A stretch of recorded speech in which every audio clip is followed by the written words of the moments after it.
One of the topics that comes up frequently with IT professionals is, well, SolarWinds monitoring is good for the run-of-the-mill stuff, but you really don't handle the, special things, the outliers, like, and then they name something that's totally common. It just happens to not be Windows or Exchange or Microsoft SQL or something like that.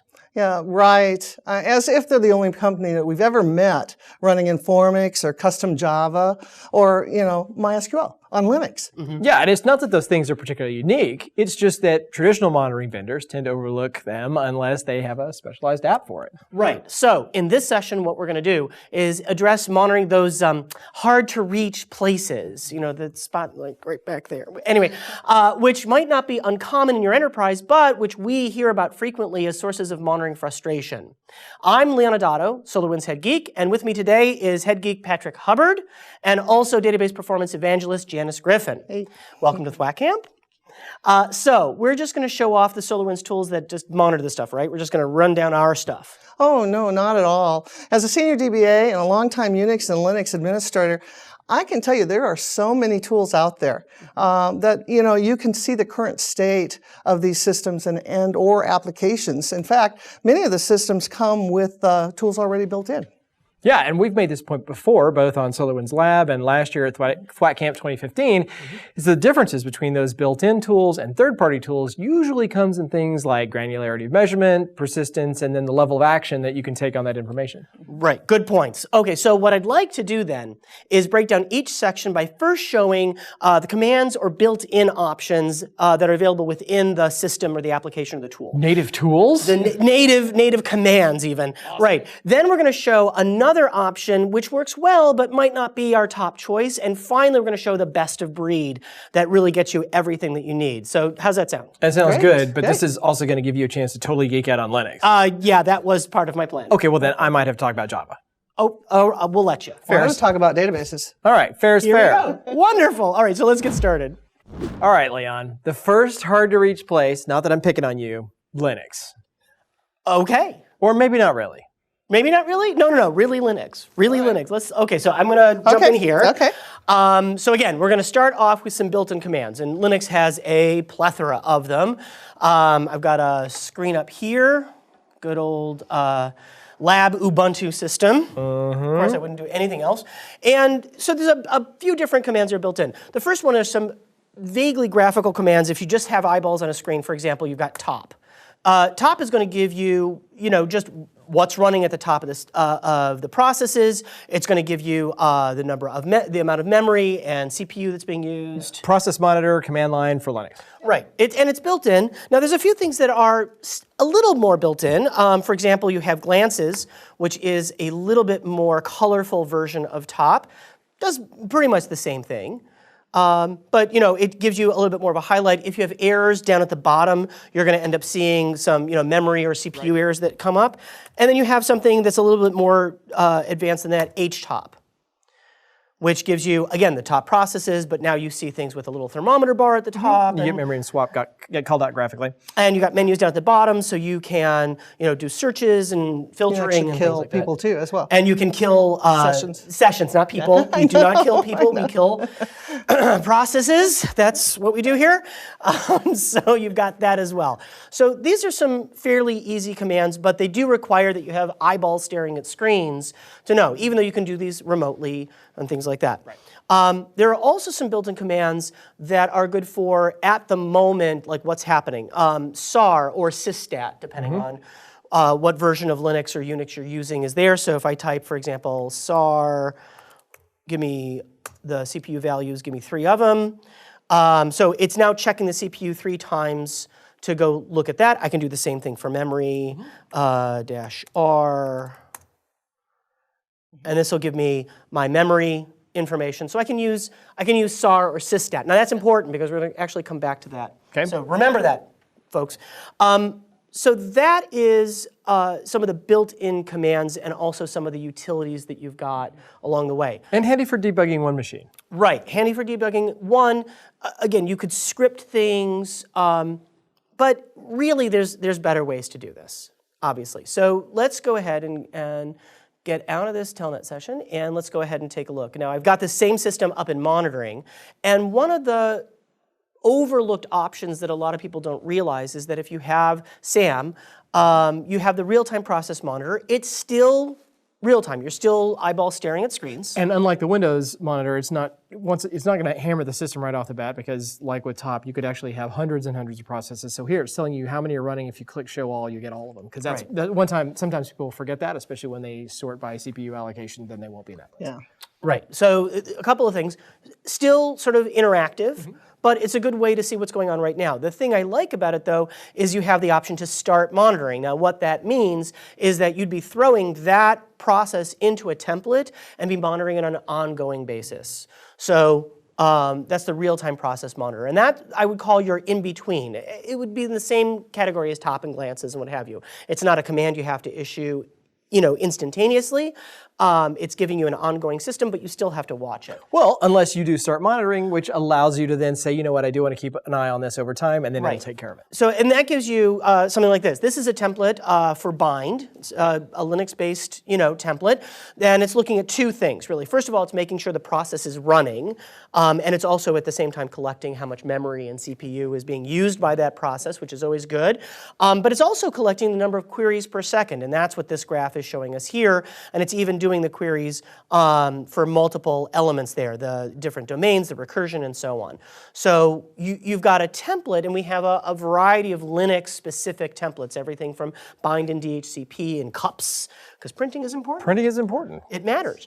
All the way to Tomcat, Apache, your different sort of, I'll say Linux applications, the standard Linux type things. But you're not going to have to apply this if you have 1,000 instances that you need to monitor. You're just going to define this one template, either pull one out of the box or create one, and then you can apply the same one over and over and over again by just adding it to a node. Right, exactly. So you've got the hard work once to make sure you get the template nailed down, and then you push it out. But I want to keep going. And then you don't you also have history? I mean, how much history does this record? Because that's the valuable part, I think, when you have many systems to monitor, that you actually see things over time and get some idea of anomalies versus this is normal. How do you know if you just all of a sudden look at a point in time? Right. Okay. So back from that eyeball staring at screens, and it's a good question. So in SAM, we're keeping a year's worth of data. Great. We do a little bit of summarization there because the database shouldn't get too big, but otherwise we are keeping that historical data, which you can see down here for this, but you can go all the way back to a year ago if you've been running. Yeah, that's by default, out of the box, and completely tunable. Oh, that's great. Yeah. So moving on though, what you also can do is you can take monitors out of other systems. Right. So most famously Nagios. Yeah. So I know that you've done a little bit of that. Yeah, Nagios monitors, I'll show you one right quick. The great thing about it is, if you already have Nagios in place, what usually happens is you're transitioning to SAM because you've just reached the point that you're spending more time configuring it than taking advantage of the data, right? But you don't want to have to start over immediately with SSH-based scripts directly that would replace those. I mean, over time, that's where you want to go. Right. But the first thing to do is just grab all the data that you're already grabbing. And one of the easiest ways to do that is come out to your application monitor templates. And there's a great one here that's ready to go. And if you're not using search to find resources here, something is really wrong. So here's one for Nagios Linux and file directory account, right? So I'm going to say edit. We'll pull this thing up and take a look at it. And you're going to notice something that looks really familiar here, right? So again, the top here, this is a template. So a template, again, contains multiple monitors. The monitor that I'm looking at here is just a single one, and this is a Nagios script monitor. It's using SSH to upload the server, run it, and then process the results. So basically, it's exactly what it would have been before. This one happens to be a Perl monitor, right? It's returning it in the same format, delimited the same way that you would expect it to come back out of Nagios, but it's smart enough to know what to do with that. You can edit the script if you want to, but you would usually just use the scripts that you already have, and then everything else after that, the alert thresholding and the rest of it is all going to be the same. So a lot of times, what I recommend that you do is if you have Nagios scripts that are working great, go ahead and pull them in as a Nagios script monitor, and then develop an SSH-based monitor that's actually a script that will get you even more detailed data, or maybe execute a script that's running on that machine that will pull, say, multiple elements back, not just one or two elements, and then assign both of them temporarily to that same node. verify that it's working, and then you can remove the Nagios monitor. So it's a great way over time of migrating from a really rich set of Nagios monitor to a higher performance SSH monitor. So really a built-in sunsetting kind of concept. Absolutely, and verification. Great. Okay, thank you. So I want to keep on going though, so we'll just do one more time here. And I want to talk about something which is really new on the horizon, which is Linux agents. Are you telling me that net SNMP is just not I am not great? saying that. I am a net SNMP, I'm a SNMP junkie. I love SNMP. Despite all the bad things that people say about it, but the net SNMP agent for Linux, we have tolerated it as an industry, not just as SolarWinds, for a really long time, but it is so easily upset by specific distros, by configurations on the boxes, inconsistent CPU monitor. You guys have asked for a really long time for the same qualitative information from Linux systems that you get with WMI and RPC out of Windows boxes. This is a way to actually do that. It is absolutely that way, and there's one other benefit that I'll show in a second here. But yes, we finally have an agent-based option if you want it. Right. You can still do things with SNMP. You can still do all of that stuff, which again, or SSH, or the SSH scripts, of course.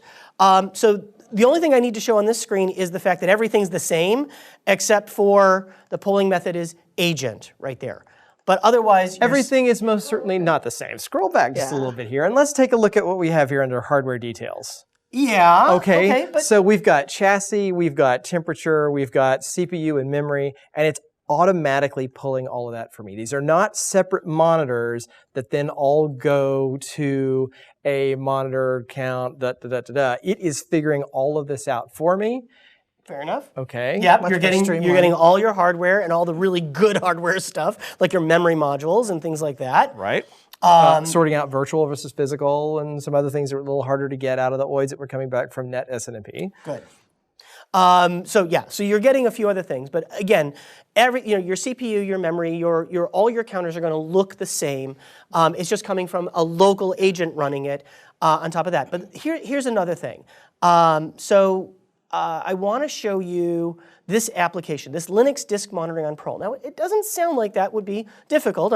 Disk monitoring is running Perl, except that this machine has a specific SSH port on it. And I didn't code the port into this. I just assigned the application template like I normally would, and it just started working. Why did it start working? Why did I not have to go in and edit every single component like I normally do when my sysadmins, my Linux sysadmins have set specific ports, or they need to send you the SSH key, the pre-generated key? Because you have one port. I have one port, and the agent was already on there. So if you're distributing templates to a variety of Linux agents that have different, they're beyond a firewall, they have security protocols, they have special ports, they have locked pre-shared keys, any of those, putting the agent on first will get past all those things, will allow you to manage your entire fleet of Linux systems without that heartache. And there's a bunch of different deployment options. You can push it, you can build a deployment that you can actually run local, and in all of those cases, it'll actually use the Orion instance as the repository for the binary, so that you can also be assured that once you've verified your code or signed it, that you're getting good agent code, especially if you have compliance issues. Right, and I would love to spend another 10 minutes just digging into the agent, but I'm gonna show some restraint. We will definitely be talking about that in a future SolarWinds lab. I was going to say, yes, we will be talking about that in SolarWinds lab. We will be talking about it a lot. But anyway, the point is that when we're talking about built-in commands versus sort of, good enough to get it done right now versus whatever, this is a really great way. This is one of those, best of breed options for getting monitoring done, especially in hard to reach. Now we're talking about in your environment, hard to reach places. You think in the live chat right now it's going, yay, oh, yay, fun. Yeah, everybody's, Good, hope so. So the last thing I want to show is coming back to the beginning, which is scripted options. We have SNMP monitor options. We have the Nagios, which is a sort of a wrapper around it. But I do want to mention that if you know that there's a command in Linux that works well, that doesn't mean you have to abandon it because you're using a tool like SolarWinds, like SAM. Here you can see that I'm using vmstat, which is another command that we had. And it is wrapped in a whole script, and the output is simply being processed, and you can see that here. Now, the funnier part about this... And this is a multi-value script. This is a multi-value script, also something that we'll be talking about in the near future. I want to point out that the template is called AIX LPAR. I wrote this a couple of years ago when I was working back at Cardinal with Jay Bigley, Josh, just shout out, woo! So we wrote this because we had a lot of AIX LPARs, and we didn't have a template or any way to get in there. Right. But they had SAR. And so we wrote this script, but I can apply it to my Linux boxes because they have the same command set. And I do a little bit of tweaking, a little bit for this, but otherwise, it's picking up memory values and things like that. So again, we're just wrapping, a script, a command that we knew how to do, whether that's top or SAR or whatever it is, into a scripted option and pulling out that data. And you can use the application discovery to automatically search and apply these as well. To apply these to make sure that the commands actually run successfully. Yeah, so if I know, let's say I do a discovery on a particular version, distro, I can return the list of machines that fit that requirement, and then automatically apply these scripts. So it allows me to also bulk apply these as well. It's not one at a time. Exactly. So the next thing I want to do is dig into MySQL. Let's just take a minute to reload, and then we'll get started with that. Okay, so we're going to talk about MySQL for a bit because a lot of Linux systems use MySQL. MySQL is open source, it's easy to download, easy to install, and pretty soon you find yourself being an enterprise database when you really didn't plan on it. Comes with pretty good tools. Yeah, it does. It does. Actually, Percona and MariaDB, they have their own little sets of tools. But I'm going to start at the command line. Good. And just like you said, Leon, and you showed with Linux all those good utilities, you can actually get some good information about MySQL with those utilities as well. But within MySQL itself, you can actually it comes with a performance schema and an information schema. So I can log in at the command prompt. So you basically just started the shell here. Yeah, I just started a MySQL shell. And I can show databases, and we can kind of see all the databases in there. And I've got 2 here. Actually, I've got 3 because Oracle has been so nice to actually put some views on the performance schema. But this is going to give me all kinds of good information about what's happening inside a database. And with your applications, a lot of times databases are the bottlenecks of applications, so you kind of have to go there to see. So I can actually just, I'm just going to show all the tables. We'll just connect to performance schema, and I can show tables. And what's neat about this is we can actually see not only the wait states, we can see the sessions, we can see all kinds of good information about each session, how many executions, how many rows are examined, all that good stuff to see inefficient queries. And so it's a great way for DBAs as well as Linux administrators who often become accidental DBAs, just because they're on the Linux box and they have to take care of it. So, but it's a good way to see that. And you can see you've got some current history. You've got, you've got a long history. If you want more information, you can configure that. And you've got all this good stuff. You've got the statements. You've got, like I said, the wait states. You've got the threads here. I've got one query I'd like to show you. And I've got it scripted. And a lot of times you'll do that just because it's easier than to try to remember typing it all out. But, right, and that's a pretty common thing in any sysadmin role, is that the commands you're issuing more often, you have sort of contained into some sort of batch process or whatever. And you can delegate them to somebody else to take care of it too, which is nice. You can take vacation. Or automate it, or cron tab it, or whatever, right? Yeah. So, this little script here, and I'll just edit it here real quick so you can kind of see, we're going to, the event statement currents, and then I'm going to this threads table. And basically, when you start looking at queries, you want to look at how long they're spending, what wait states, what resources are using up or waiting on, and then you want to look and see how much they're reading. If they're examining all the rows in a table, but they're only returning a few back, then that's an inefficient query. So that's kind of what you look for out here. So as you can see on my screen, I've got the thread ID, I've got the user who's running it, what database they're in, and you can see I've got rows examined. Look at that number there.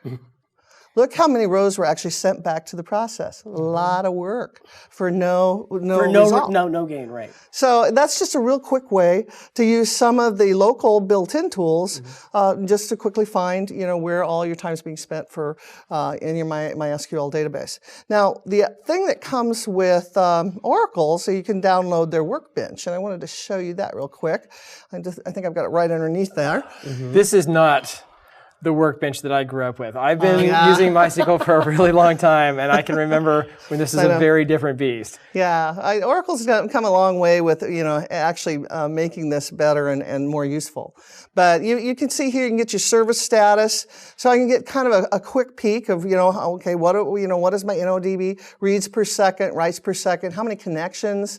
I can look at the traffic and kind of see that there. But what I really like is now they've got a dashboard. And the dashboard here, you kind of get a look and feel for how things are running. And you've got about 3 minutes here that you can kind of go back over time. So it's not a whole lot of history, but it does kind of give you and sets you into the state that gives you a good look and feel. And you mentioned before that depending on your distro, if you have Maria or Percona, they have a similar setup for that. Yeah, they have a lot of tools too that you can download and play off of as well. So here's a question. When you run this on the server, it gives you some additional control to be able to start and stop and manage processes and configuration. But you can also run this off of your workstation connected remotely. Do you tend to run it like this through an RDP session, or do you tend to actually put it on your workstation? This one is really a workstation product. So you do have to, it's a Windows product that you have to download and then do it remotely.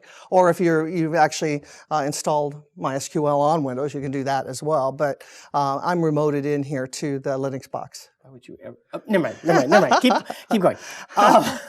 Okay. Another thing that you have here is your performance reports, and these are pretty interesting because you can see I/O, high cost SQLs. You can see the statistics over the database schema, your wait events there. It's very nice that way. So you can actually run a report and kind of get that and set that up to email and mail out. So it is pretty nice for just point in time. You don't get much history here. You can go back, but a little bit. But for point in time and looking at it, it's a nice, useful tool. Right.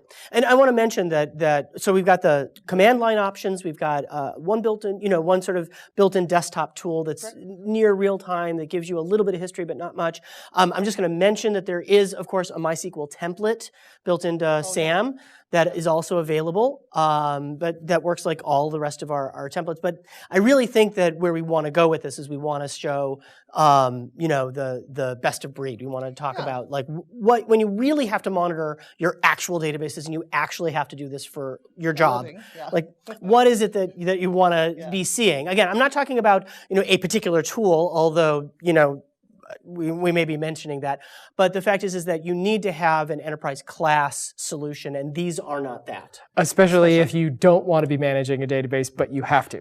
Right? Yeah, definitely in those cases. But even if you are a DBA, you don't want to be cat wrangling all day. Or you're a SQL DBA or a DB2 DBA. Or an Oracle. Or an Oracle, but someone says, oh, you know what? You're already a DBA. I'm sure you can also manage MySQL. Yeah. Right. It's the same. Database. No. By the way, here's 100 of them.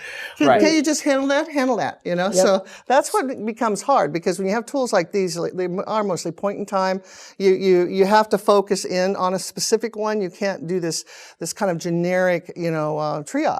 That you would with the enterprise-wide tools. Right. So what do we have to look at here? Okay, I want to show you the Database Performance Analyzer. We call it DPA for short, but this is kind of your enterprise solution for all databases, not just MySQL, because it actually monitors more than that. So this is looking at all the discrete data that I would be able to get to with the command line if I knew the right spell, but it's taking care of that for me. Yeah, and it's doing more than that because it's actually keeping up to 5 years of history. Okay. So you can go back and see trends, you can get baselines, you can do all kinds of good stuff to find out that whole thing about what's normal versus what's abnormal. Because that's a lot of times when you're in a database and you're trying to, solve problems, it's like finding that needle in a haystack. And if you have something to look back on and say, well, how did this run yesterday? Or how did it run last month? Then you have an idea of, where you're looking at. Or what happened in the middle of the night while we were doing backups. Yeah. That's when things tend to go sideways. Yeah. Or when I was on vacation last week and then everybody's yelling at me this week. Right. Yeah. So anyway, here we're looking at, I'm monitoring up to 23. I've only got 20 monitors on right now, 23 instances of different varieties. But you can see I've got this master-slave kind of accommodation of MySQL here that I'm monitoring. And as you notice, the slave is one of my busiest servers. And you see up here, highest wait time. This is actually looking at the response from the database to your end user processor. processes or your end users if they're sitting there waiting for a response. So, lots of wait. In a specific day, there was 75 days of wait. That means every active session waiting for a response from the database in one 24-hour period. One day was 75 days long. Yeah. That's a long day. So that's one of my busiest databases. I want to look there for sure. We start trending up and trending down over time, so you can kind of get an idea of, there's no activity. Maybe my problem's elsewhere. Mm-hmm. Or we actually alarm out on, simple things like, CPU, memory disk. Most monitoring tools do that. Blocking, locking we show, we have an advisor that actually gives you advice. So a lot of that monitoring and stuff at the command prompt or, even at Workbench, you're having to sit there and use your knowledge. Well, with DPA, you can suddenly pass off some of this to maybe junior DBAs that are trying to learn it because they'll learn as they go through here. So it's kind of a cool tool that way. And I like it as one of those accidental admins who really has never been trained as a DBA. It's not that this is going to do my work for me, but this is going to give me the right questions to go ask and the right things to go dig into. Because when you first, dive into the ocean of database administration, all the fish look pretty and all the colors and everything looks very exciting, but you don't know which ones are actually dangerous and which ones are, actually just interesting but okay. So this really helps bubble those up. That's true. Okay, so, databases can be very complex, and MySQL is no different than any of the others. When they all have their different tools and their different behaviors. It's a very mature product. Yeah, so if you wanted to start someplace to try to define, where do I start? Particularly if you have very long-running SQLs, this tool actually has an advisor that you can use. Go to the advisors and see what they say.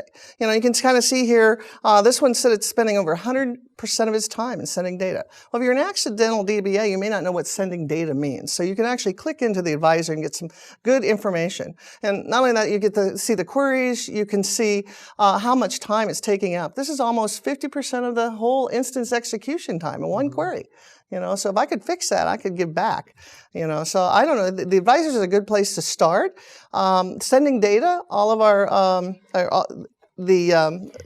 wait types and all that are documented here, so you can kind of get an idea if you don't know what they are. And I will admit that I don't know what every single one of these elements means, even when I'm comparing database to database. So it's helpful because a lot of times the same term means something completely different with a different vendor's product. Right, and this just becomes a really good learning tool for those junior DBAs or accidental DBAs that we flag the problems, that we talked about before. We tell you what's important versus what's actually okay. It just is a big number, but it's an okay big number.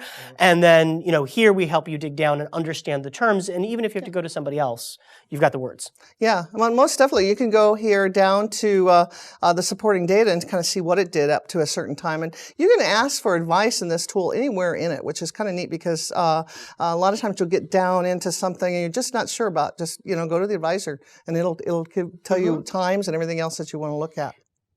Well, I think another way that I like to approach this, because I'm more systems, I was a DBA once upon a time, I was an okay DBA, but I like to approach things more about resources, like what exists, and sort of walk down the resource list to see how things are organized. So a lot of times when I'm troubleshooting an issue, I think about resources. So when you go into resource views, think about the learning about the things that you don't know. Right? So being able to do things like, if you want to go and explore something like CPU metrics, of which there are many in databases, or you want to take a look at network objects, believe it or not, there's an awful lot of networking metrics that are available. It's just walk through these lists and click and explore what these metrics look like. And a lot of times you'll start to see things that you're familiar with.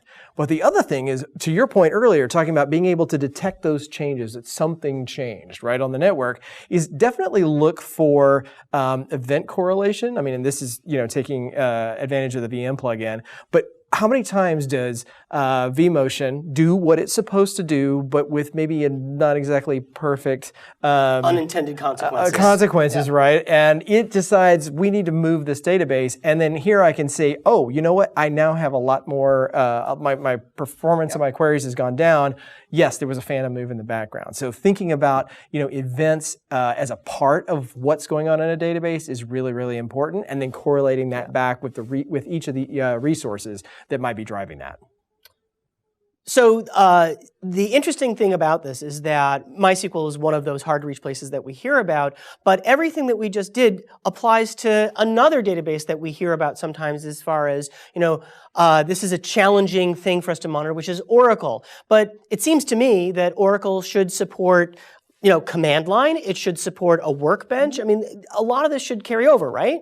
Yeah, it does. You've got your same, what they call virtual views that you can access and get all the thread information, all the process information. But you can also get Enterprise Manager.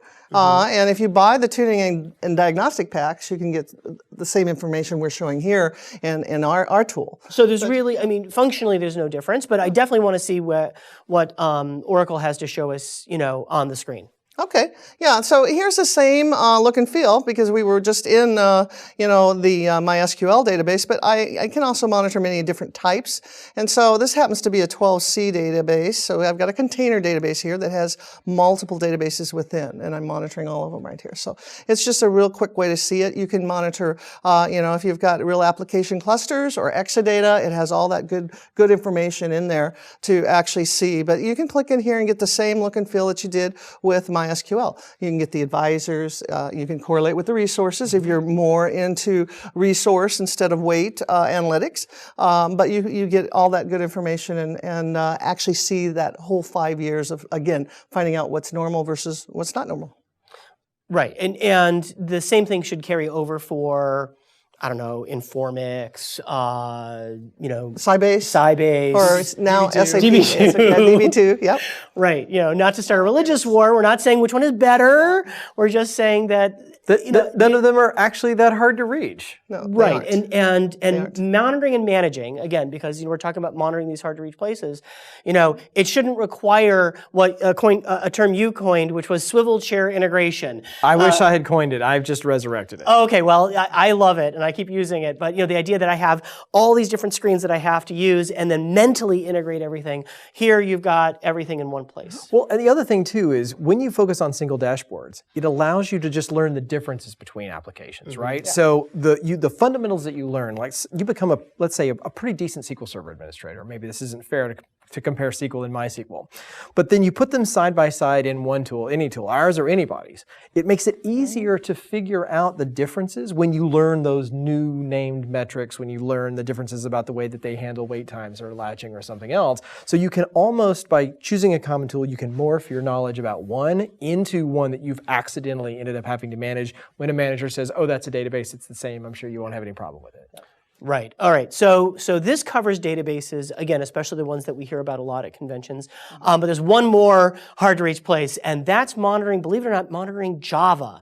That is not a hard-to-reach place. But we hear about it all the time. I mean, I don't know. I mean, you hear about it as well. I do. But there's configuration involved, and yes. People kind of stop at heap, and they stop at command line configs, and then you say JBoss, and then they kind of walk away. But it's doable. So I want to take a minute and just sort of reload the screen, and then I want to dig into it.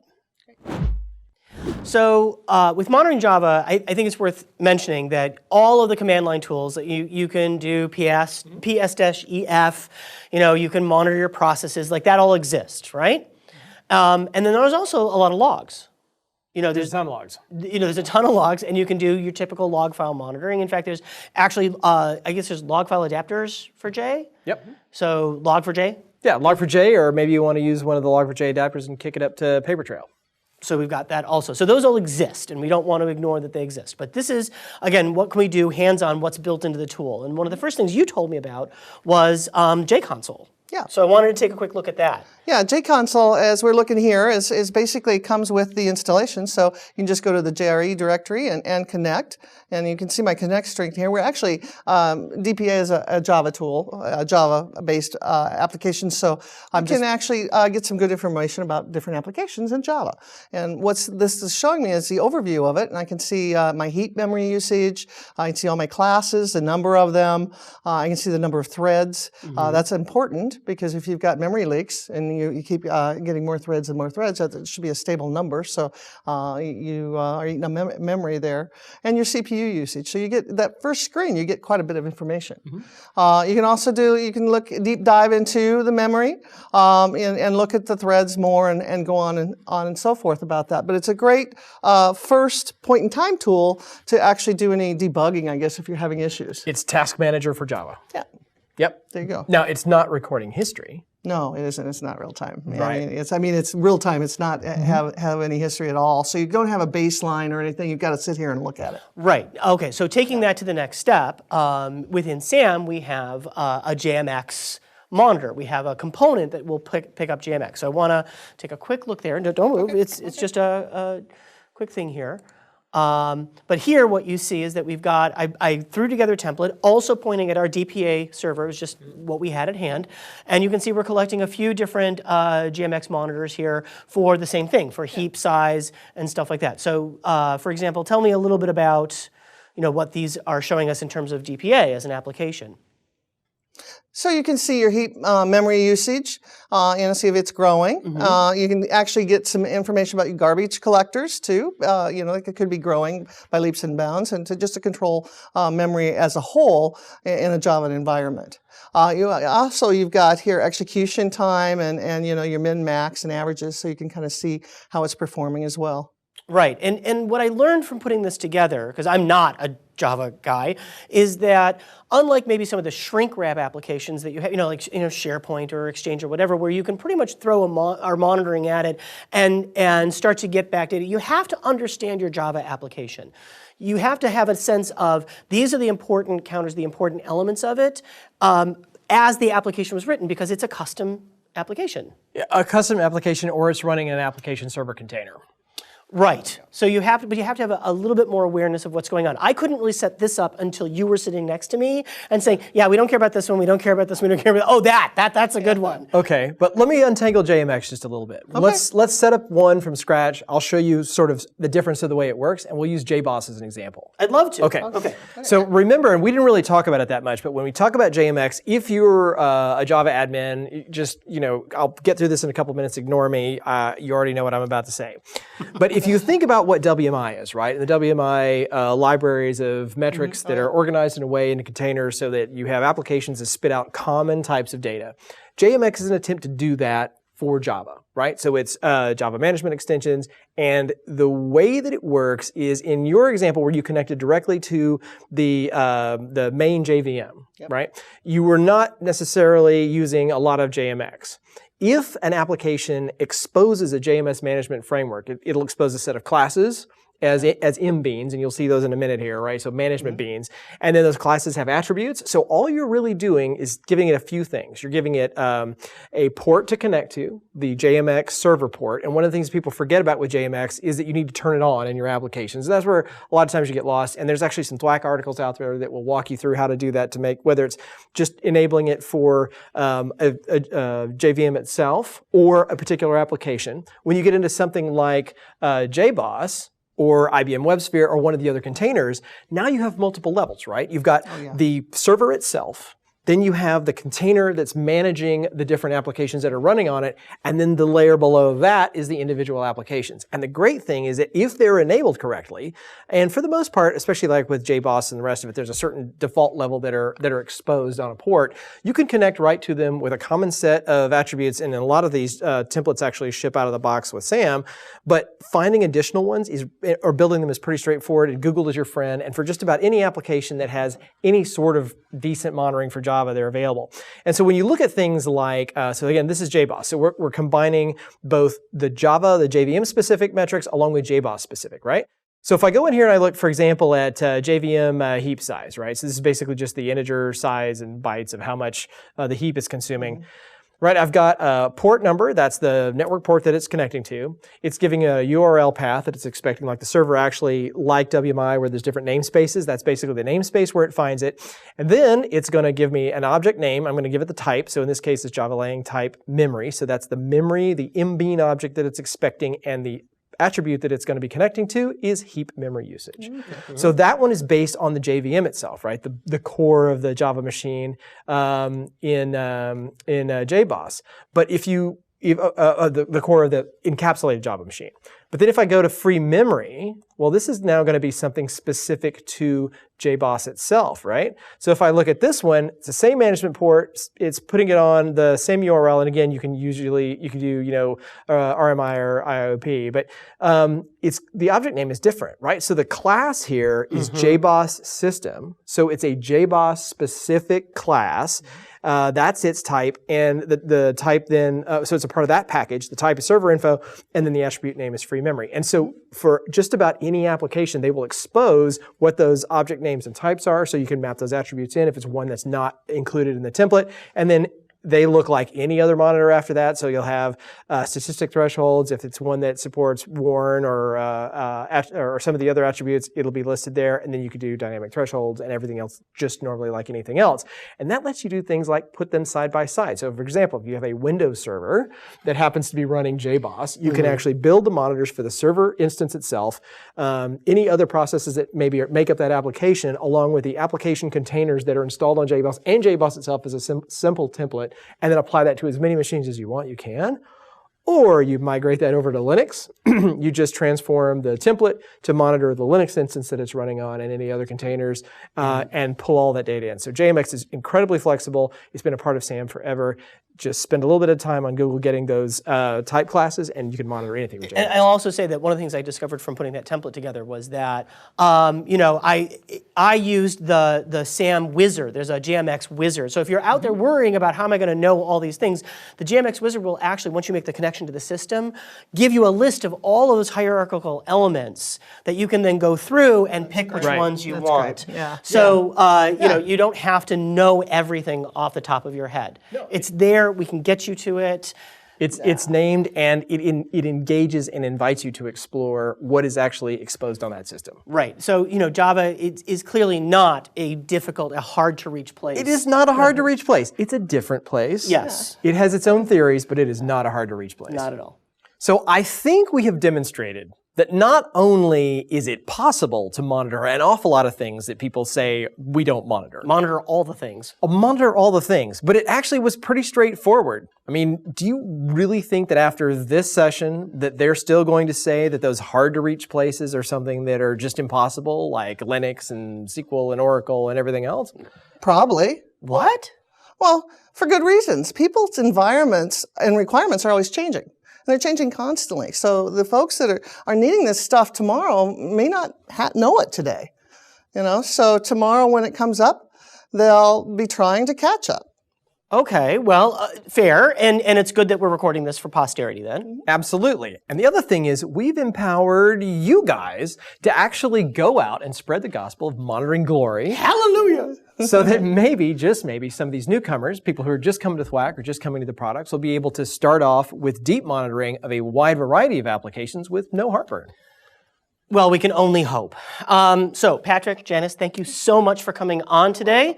This has been fantastic. Thanks to everyone out there for joining us. And again, hopefully you'll have an easier time reaching those hard-to-reach places with all of your monitoring tools. Yeah. Thanks again. Thank you.